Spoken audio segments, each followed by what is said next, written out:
উরি বাবা! এই পালাস না, ছুটে আসবে। লাঠি দে আমার কাছে, দে তুই যা, আমরাই দাঁড়াচ্ছি। এই যা যা, এই যা যা। আসসালামু আলাইকুম ইমাম সাহেব, এক আশ্চর্য ঘটনা ঘটে গেছে। ওয়ালাইকুম আসসালাম। কি হয়েছে আলী ভাই? এত লোকজন কেন? কোনো সমস্যা নাকি? সমস্যা মানে, আজ গোরস্থানে কবর দেওয়ার সময় এক ভয়ঙ্কর ঘটনা ঘটে গেছে। সবাই এর ব্যাখ্যা জানার জন্য আপনার কাছে এসেছে। কি ঘটনা ঘটেছে একটু খুলে বলেন না। বলছি আজকে সকালে এক লোক বাজার করতে গিয়ে একটা দোকানের সামনে দামাদামি করছিল। তখন হঠাৎই সে মাথা ঘুরে পড়ে যায়। তারপর তাড়াতাড়ি করে সবাই এসে দেখে যে সে আর বেঁচে নেই। ইন্না লিল্লাহি ওয়া ইন্না ইলাইহি রাজিউন। তারপর যথারীতি আমরা তার বাড়িতে খবর দিই, লাশের গোসল দিই, কাফন পরাই, তারপর লাশের জানাজা পড়িয়ে দাফনের জন্য কবরস্থানের সামনে নিয়ে আসি। তারপর তারপর কবর খোঁড়া শেষ হয়েছে, দাফনের জন্য লাশ নিয়ে যাব। হ্যাঁ, সে তো অনেকক্ষণ আগেই হয়েছে। তারপরেই তো আমরা জানাজায় শরীক হতে এসেছি। আচ্ছা তাহলে চলো, জানাজা শেষে এখন কবর দিয়ে দিই। জি আচ্ছা। আল্লাহু আকবার, আল্লাহু আকবার, আল্লাহু আকবার, আল্লাহু আকবার। বিসমিল্লাহি ওয়া আলা মিল্লাতি রাসূলিল্লাহ, বিসমিল্লাহি ওয়া আলা মিল্লাতি রাসূলিল্লাহ। এই লাশের আত্মীয় স্বজন কেউ আছে? নামাবে কে? আত্মীয় স্বজন কেউ উপস্থিত নেই খালু, আমরা প্রতিবেশীরাই নামাবো। ঠিক আছে, নিয়ে আয়। এই সবাই সরে দাঁড়াও, শুধু যারা লাশ নামাবা তারা সামনে আসো। ইয়াল্লা, সাপ সাপ, কবরের ভিতরে ইয়া বড় সাপ। ইয়াল্লা, সবাই সরে দাঁড়াও, সরে দাঁড়াও। ইয়াল্লা, তাই তো, এই সরে সরে সরে দাঁড়াও। ইয়া বড় সাপ ফনা তুলে আছে। কই সর দেখি, দেখি সাপটা। এই কাছে যেও না, কাছে যেও না, বিষধর সাপ, এক ছবলেই জায়গায় শেষ। লা ইলাহা ইল্লা আনতা সুবহানাকা ইন্নী কুনতু মিনাজ জালিমিন। লা ইলাহা ইল্লা আনতা সুবহানাকা ইন্নী কুনতু মিনাজ জালিমিন। সাপ কোথা থেকে আসলো কবরের ভিতর? নিশ্চয় মাটির নিচেই ছিল। তোরা কবর খোঁড়ার সময় টের পাসনি? কি জানি চাচা, একটু আগেও তো ছিল না। ইয়া আল্লাহ, কত বড় সাপ, কত ভয়ঙ্কর লাগছে। আমার তো জান তুরুক তুরুক করছি। একটু আগেও আমরা কবরে মাটি খুঁড়ছিলাম, কই কোনো কিছু তো বুঝিনি। এই সরে দাঁড়াও, সরে দাঁড়াও, একবার কামড় দিলে হাসপাতালে যাওয়ার সময় পাবা না, সোজা উপরে চলে যাবা। এই সরো সরো, সরে দাঁড়াও, আমি সাপটাকে দাঁড়িয়ে দিচ্ছি। সবাই দূরে যান, দূরে যান। আমরা কয়েকজন সাপকে তাড়িয়ে দিই, তারপর লাশ দাফন করব। এখন দূরে যান। এই যা যা, এই যা যা। উরি বাবা! এই পালাস না, ছুটে আসবে। লাঠি দে আমার কাছে, দে তুই যা, আমরাই দাঁড়াচ্ছি। এই যা যা, এই যা যা, এই যা যা যা। ভাই কি করা যায়? এই সাপ তো এখান থেকে নড়েই না। আমার মনে হয় আর বেশি খোঁচাখুচি করা ঠিক হবে না, না হলে আবার তেড়ে আসতে পারে। এই চলো চলো, কি ভয়ঙ্কর সাপ, দেখেই ভয় লাগছে। হ্যাঁ, ঠিক বলেছ। সাবধানে চলো, সবাই সরে যাই। তারপর চাচার সাথে আলোচনা করি কি করা যায়। কি বলো? ঠিক আছে। তাহলে এখন লাশ দাফন করব কিভাবে? সাপ না সরে গেলে তো দাফন করা সম্ভব না। সাপের ভাব সাপ দেখে তো মনে হচ্ছে না সরবে। কেমন ফোঁস ফোঁস করছে দেখছেন না? মনে হচ্ছে কবরের দখল নিয়েছে। চাচা, তাহলে এখন উপায়? এদিকে সময় গড়িয়ে যাচ্ছে। আমার মনে হয় একটু দূরে আরেকটা কবর খোঁড়া ঠিক হবে, কি বলো? আর তো কোনো উপায় দেখছি না চাচা, লাশ তো দাফন করতে হবে তাই না? আবার কবর খুঁড়বো? তাহলে যাও, সাপটা তাড়িয়ে দাও। না না, যাচ্ছি। ইয়া ইয়া ইয়া ইয়া। উস্তাদ সাবধানে, কবরের ভিতরে সাপ থাকে শুধু শুনেছি, আজ প্রথম দেখলাম। হ্যাঁ উস্তাদ, আজ তো বিশাল ব্যাপার হয়ে গেল। কবর খোঁড়া হয়ে গেছে চাচা, লাশ নিয়ে আসেন। হ্যাঁ, নিয়ে আসছেন। এই চলো চলো। আসেন আসেন, মুর্দা নিয়ে আসেন। এই যে চলে এসেছি। ইয়াল্লা, সাপ সাপ, ইয়া বড় সাপ। এই সর সর সর। আশ্চর্য, এখানে আবার সাপ কিভাবে এলো? কই দেখি দেখি। ইয়াল্লা, এ তো অবিকল হয়ে আগের সাপটার মতোই, একই সাইজ, একই রং, একই রকম দেখতে। লা হাওলা ওয়ালা কুওয়াতা ইল্লা বিল্লাহিল আলিয়ুল আযীম, লা হাওলা ওয়ালা কুওয়াতা ইল্লা বিল্লাহিল আলিয়ুল আযীম। ইয়াল্লা, আমার তো এখন ভয় লাগছে। একটু আগেও তো আমরা কবরের ভিতরেই ছিলাম, তাহলে কি আমাদের পায়ের নিচেই ছিল? উরি বাবা! লা হাওলা ওয়ালা কুওয়াতা ইল্লা বিল্লাহিল আলিয়ুল আযীম।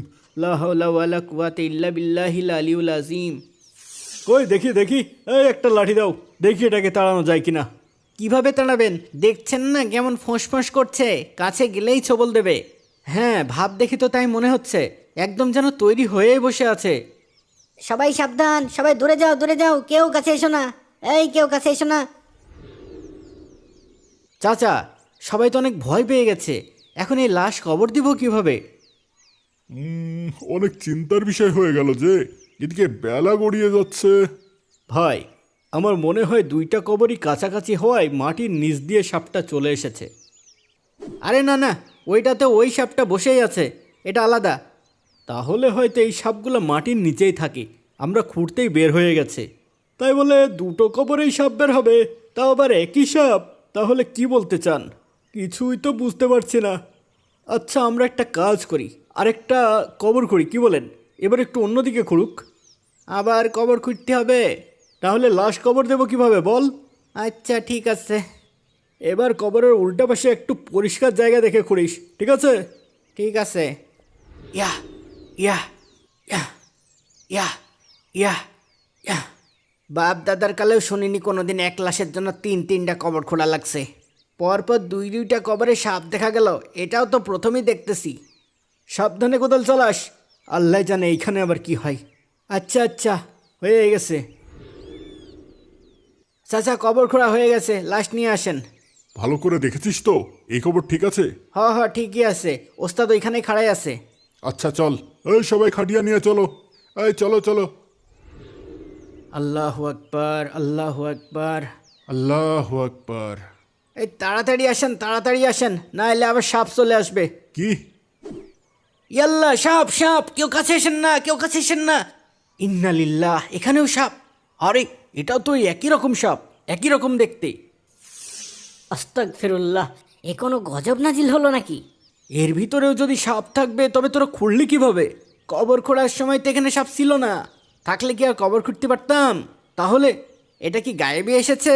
না, যখন শাহেদ আপনাদের ডাকতে গেছিল তখনও তো এখানে কিছু ছিল না, কিন্তু যখন আপনারা লাশ নিয়ে কবরের দিকে আসতেছিলেন তখনই দেখলাম মাটির নিচ থেকে এই সাপটা ফনা উঠাইলো। হ্যাঁ? ইন্না লিল্লাহ। তারপর এমন ফোঁস করতে শুরু করলো যে আমি ভয় পাইয়া পিছায় আসি। ই আল্লাহ, এখন কি হবে? আমার তো ভয় লাগছে। এ কোনো গজব নাজিল হলো নাকি? পরপর 3টা কবর খোঁড়া হয়েছে, 3টারই একই অবস্থা। মহা দুশ্চিন্তায় পড়া গেল। এখন এ ব্যক্তিকে কবর দেব কিভাবে? কবর দেওয়া তো সম্ভব না, দেখছেন না সবাই কেমন আতঙ্কিত হয়ে আছে। পরপর 3টা কবরেই সাপ বসে আছে, সাপ না সরলে তো কবর দেওয়া সম্ভব না চাচা। এ সাপ সরবে বলে তো মনে হচ্ছে না। হ্যাঁ, সরার হলে তো সরেই যেত, এ তো কবর পাহারা দিচ্ছে মনে হচ্ছে। তাহলে এখন উপায়? আমাদের মসজিদের ইমাম সাহেব একজন আলেম, চলেন তাড়াতাড়ি ওনার কাছে যাই, ওনার কাছে যদি কোনো এর ব্যাখ্যা থাকে। হ্যাঁ হ্যাঁ, ঠিক বলেছ, চলো চলো। ইমাম সাহেব, সবই তো শুনলেন। সব কিছুই তো শুনলাম। খুবই আশ্চর্যজনক ঘটনা ঘটে গেছে দেখছি। ঘটেছে না, এখনো ঘটছে। সবাই তো খুব ভয় পেয়ে গেছে, সব কবরেই সাপ ফনা তুলে আছে। এখন আমরা লাশ কোথায় দাফন করবো ইমাম সাহেব? একটা ব্যাপার তো একদম পরিষ্কার, এসব যা হচ্ছে ওই মৃত ব্যক্তির জন্যই হচ্ছে। মানে? মানে মানে ওই মৃত ব্যক্তি জীবিত থাকতে যেসব অপকর্ম করেছে তার জীবনে, সেই সব অপকর্মই তার মৃত্যুর পরে এই সাপ হয়ে দেখা দিয়েছে। কিন্তু আমরা তো ওই ব্যক্তিকে ভালো মানুষ হিসেবেই জানি, কখনো তো কোনো অপকর্ম করতে দেখিনি। আমরা তো তাই জানি যা তারা বাইরে প্রকাশ করে, তাদের গোপন কথা তো আল্লাহই ভালো জানেন। আপনারা তার বউকে জিজ্ঞাসা করলে হয়তো সে এ ব্যাপারে ভালো বলতে পারবে। কিন্তু এখন কবর কিভাবে দেব? কোনো উপায় আছে? কোনো উপায় নেই। কবর দিলে ওই সাপের সাথেই তাকে কবর দিতে হবে। ইয়াল্লাহ, নতুন কবর খুঁড়লে হয় না? ইতিমধ্যে 3টা কবর খোঁড়া হয়েছে। আমি আল্লাহর কসম করে বলছি, এই ব্যক্তির জন্য আপনারা জমিনে যেখানেই কবর খোঁড়েন না কেন, এই সাপ সেই কবরেও থাকবেই। এটা ওই ব্যক্তির কর্মের ফল, এর থেকে তার বাঁচার কোনো উপায় নেই। ইয়া আল্লাহ, সবাই তো ওই কবরের সামনে যেতেই ভয় পাচ্ছে। আমার বিশ্বাস ওই সাপ আপনাদের কোনো ক্ষতি করবে না।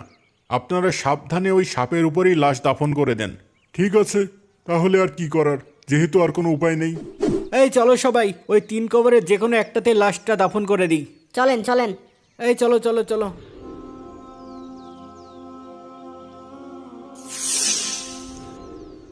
চাচা, লাশ তো না হয় আমরা সাপের সাথে দাফন করিয়ে দিলাম, কিন্তু একটা ব্যাপার তো আমার মাথা থেকে কিছুতেই যাচ্ছেই না। কি ব্যাপার? আমরা তো ওই ব্যক্তিকে ভালো মানুষ হিসেবেই জানতাম, কিন্তু কি সেই অপকর্ম সে করলো যার জন্যে সেটা সাপ হয়ে তার কবরে চলে আসলো? এটা তো নিশ্চিত যে এটা কোনো ছোটোখাটো অপকর্ম না, না হলে দুনিয়াতেই এমন ভয়ানক শাস্তি কেন আসলো? এই ব্যাপারটা আমাদের তার স্ত্রীকে জানানো উচিত না? আর তাছাড়া ইমাম সাহেব তো বললই কোন অপকর্মের শাস্তি এটা এটা তার স্ত্রী ভালো বলতে পারবে। চলো আমরা তার স্ত্রীর কাছে গিয়ে এ ব্যাপারটা জানতে চাই। আমার স্ত্রী এ ব্যাপারে সাহায্য করতে পারবে। সে আমাদের হয়ে ওই মৃত ব্যক্তির স্ত্রীকে সব ব্যাপার জানাতে পারবে, আর ওনার বলা কথাও আমাকে জানাবে, যা আমিও সবাইকে জানাতে পারবো। চলো আলী ভাই, আমরা এখনই যাই, চলো চলো। কি এমন অপকর্ম হতে পারে যেটা সাপ হয়ে তার কবরে বসেছিল? এটা তো আল্লাহ সবচেয়ে ভালো জানেন। আপনার অনুভূতিটা বুঝতে পারছি ভাবি। একজন মৃত ব্যক্তির দোষ বের করা বা সেই দোষ সবাইকে বলা কোনো ভালো কাজ নয়, কিন্তু আজকের এই ঘটনাটাও খুব স্বাভাবিক কোনো ঘটনা না। আমার তো শুনেই গা শিউরে উঠেছে। যদি এমন কোনো কিছু আপনার জানা থাকে যেটা জানালে সবাই সাবধান হতে পারবে, নিজেদের এমন অপকর্ম থেকে বাঁচিয়ে রাখতে পারবে, তবে আমাদের বলেন, আমরাও অন্যদের সাবধান করতে পারবো। সবাই এই বিষয়টি জানার জন্যই অপেক্ষা করছে। আমার স্বামীর এমন কোনো দোষ আমি দেখিনি যেটা বলার মতো, শুধু একটা ছাড়া। এটাও আমি বলতাম না যদি আজকের এই ঘটনাটা না ঘটো। যেহেতু এত মানুষ জানার জন্য অপেক্ষা করছে তাই বলছি। আপনারা তো জানেনই, আমার স্বামী ছিলেন একজন গমের ব্যবসায়ী। তিনি গম কিনে এনে বাজারে বিক্রি করতেন। হঠাৎ খেয়াল করি তিনি প্রায় জব কিনে আনছেন। আপনি তো গমের ব্যবসা করেন, তাহলে এত জব কিনে এনেছেন কেন? গমের সাথে জব মিশিয়ে বিক্রি করলে লাভ বেশি হবে। কিন্তু এটা তো ঠিক না। যেটা গমের দামে বিক্রি করবেন তাতে শুধু গমই দিবেন, আর জব বিক্রি করলে জবের দামেই করবেন। কিন্তু বেশি লাভের জন্য গমের সাথে জব মিশিয়ে আপনি তো একটি অপকর্ম করছেন। অপকর্ম হবে কেন? গমও মানুষ খায়, জবও মানুষ খায়, তাহলে সমস্যা কোথায়? মাঝখান থেকে আমার লাভটা না হয় একটু বেশি হলো। আমার মনে হয় তার এই অপকর্মই মৃত্যুর পর সাপ হয়ে তার কবরে এসেছিল। ইয়া আল্লাহ, কি ভয়ঙ্কর! আমাদের চারপাশে কতজনই তো এমন অপকর্ম করে। যদি সবাইকেই কবর দেওয়ার সময় এমন ঘটনা ঘটে? হে আল্লাহ, আমরা আশ্রয় চাই আপনার কাছে এমন অপমানজনক শাস্তি থেকে। আশ্রয় চাই আপনার নিকট এমন ভেজাল কর্ম থেকে বেঁচে থাকতে। হে আল্লাহ, আপনি আমাদের সকল প্রকার অপকর্ম থেকে বেঁচে থাকার তৌফিক দেন। আমিন আমিন। আমিন।